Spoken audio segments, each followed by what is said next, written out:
Okay, I'm going to talk a little bit about the introduction to ROMA. And this is on Roman numeral number 2 in your manual.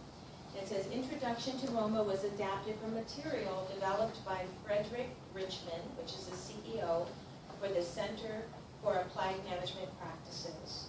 In 1998, Richmond's work became part of the Train the Trainer project known as Virtual Outcome College, under direction of John Wilson. The material has been modified many times over the years based on observation and practices in the Community Service Block Grant Network. Right now, we receive funding under, everybody knows, we talk about CSBG, that's the Community Service Block Grant.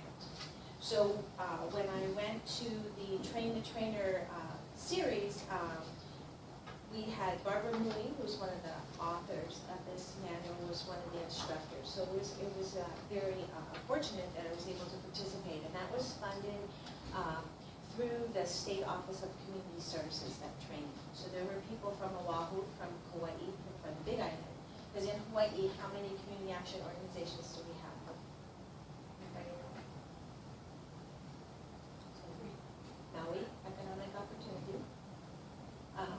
Hawaii, Economic Opportunity. Honolulu Community Action, which is, so the Hawaii one is on the Big Island. Honolulu Community Action is on Oahu, and then Hawaii, or KEO. So one in each community. And each community action looks a little bit different. They look similar because we're all working with national goals. So the programs that we administer would speak to those goals, but will look a little bit different. And why would we look a little different from Hawaii or from Oahu? Why do you think our programs will look different? Because the community and client base is different. That's absolutely correct. So we need to be relevant to the community in which we live in. So what is needed on Kauai is not necessarily needed here. We're going to talk about needs assessments and all of that, how we determine all of those things at some point in time. On page, Roman numeral number 3, I told you we were going to talk about Peter Drucker, and there's a little bit of information here about Peter Drucker. It says, in our introduction to ROMA, we use 2 management methodologies to build a foundation for implementation of ROMA. Drucker questions and the Drucker Foundation self-assessment workbook, and the 7 key questions from Reginald Carter's accountable agency. So Peter Drucker, sometimes referred to as the world's most recognized management consultant, provides us with a framework for considering the overall management of the agency. The Carter material extends the framework, providing us with accountability questions. So that's why these tools are important, because it's why we do what we do. Okay. So if you look on page 1 of your manual, we're going to talk about the history, purpose, and perspective. And Melanie, do you want to share the learning objectives on page 1?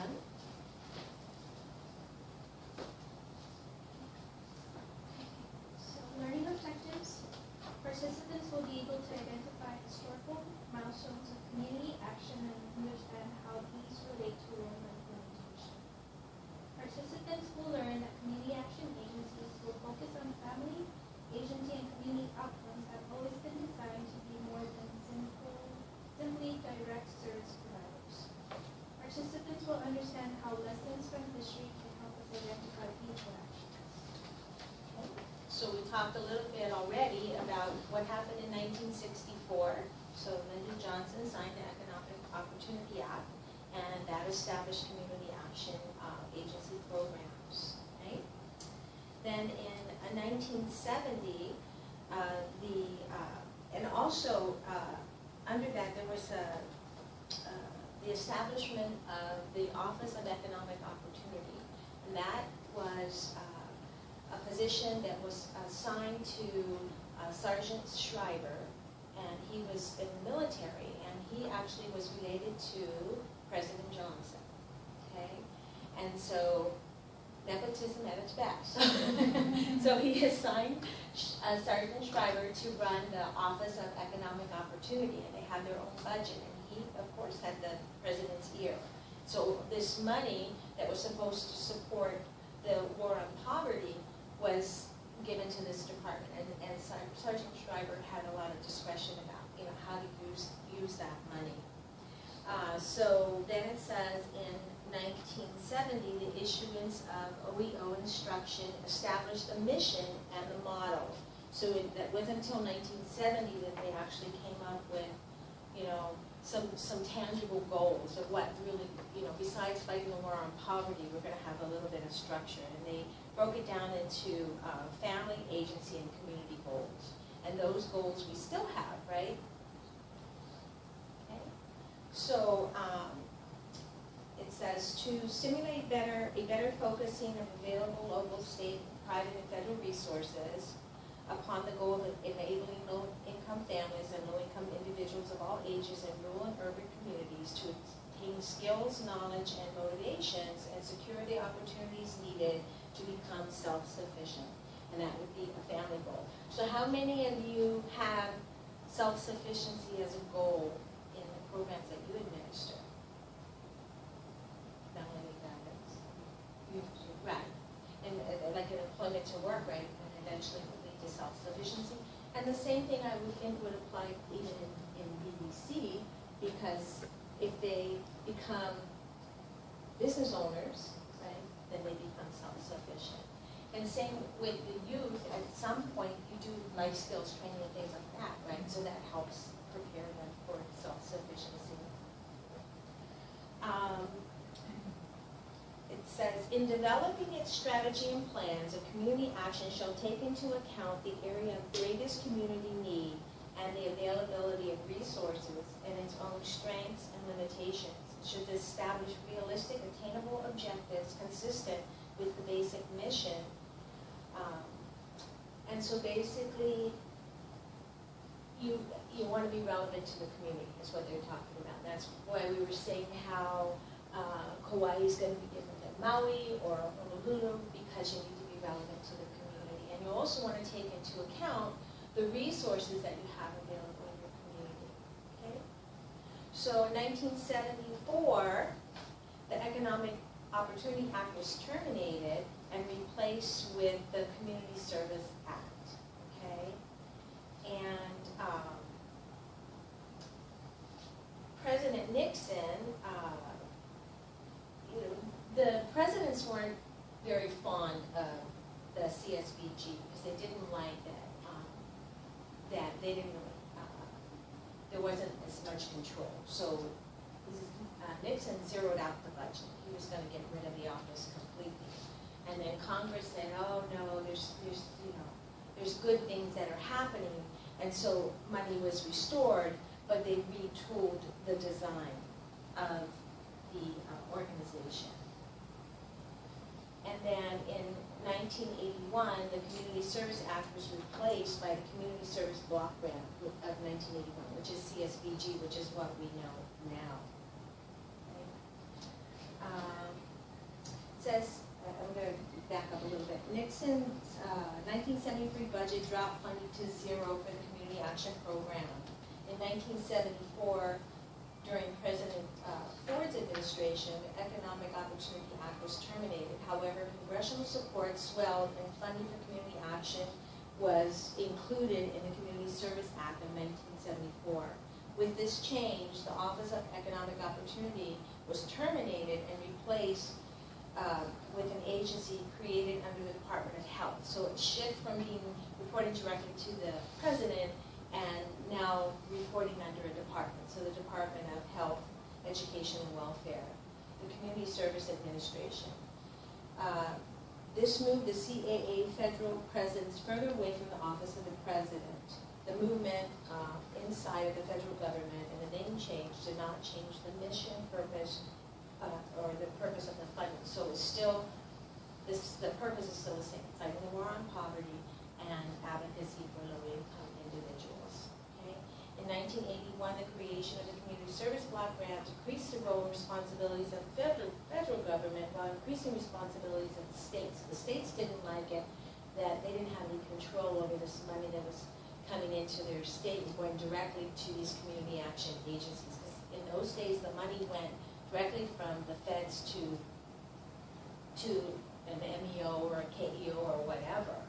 And then with that change, then the states became responsible. So the money went to the states, and then the states were the administrators of the funds.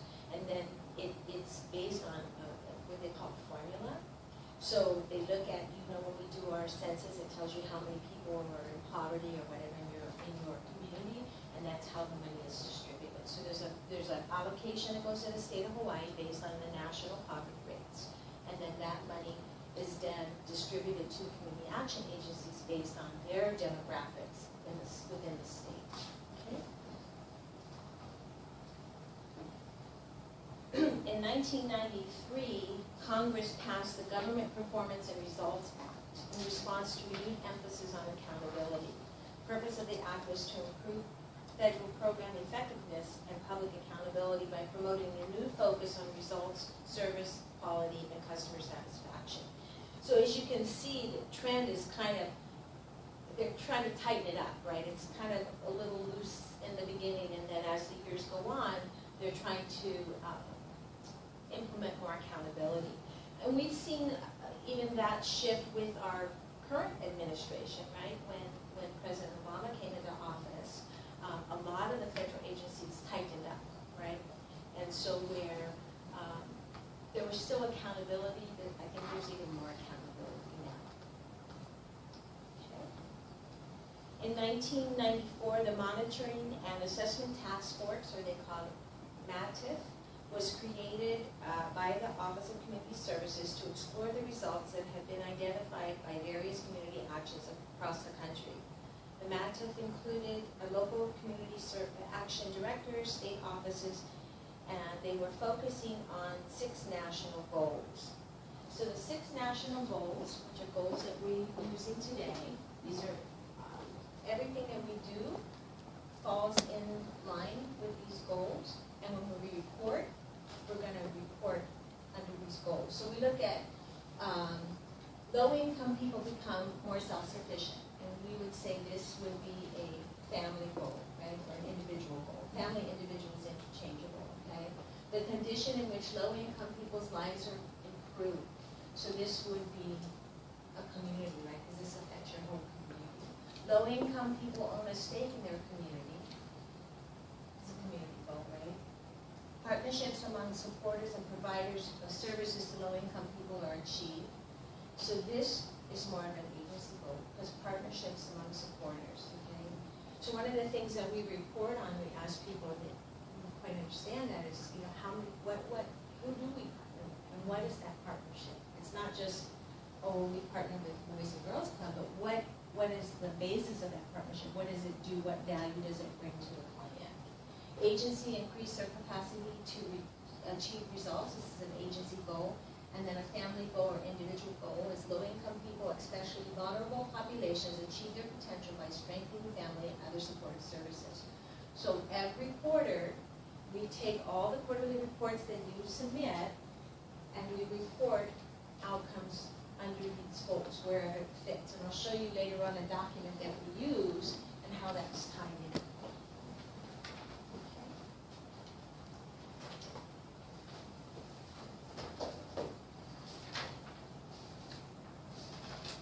So I'm on page 6 in your handout.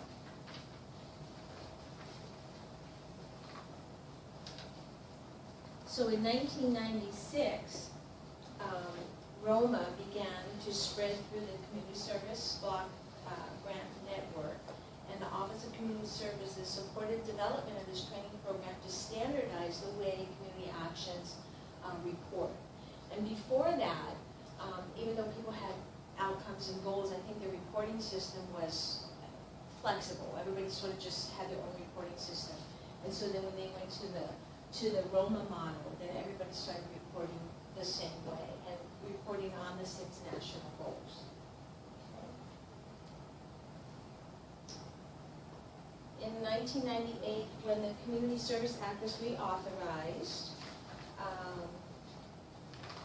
and we've been until 2010, we were operating under a continuing resolution. In 2001, public policy document sets ROMA within the context of the Government Performance and Results Act.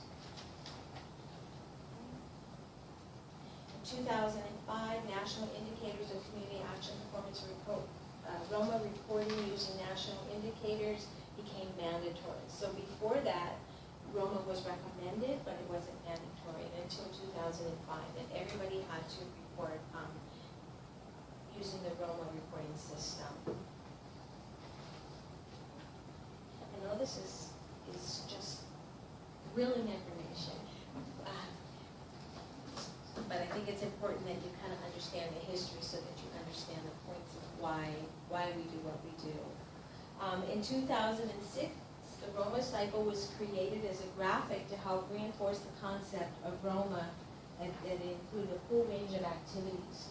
So results-oriented management accountability cycle starts with an assessment. So we do a community assessment. We do it annually. Head Start actually does their own. We do an agency-wide assessment, and then you use that assessment for planning. You're planning your programs, your activities, your organizations. Then you implement the plan, and then you're going to report on the achievement results, and you're going to evaluate those results. And it's a continuous cycle that just goes on and on and on. And this is kind of a basic model, I think, that you could use in any kind of a planning situation. Okay.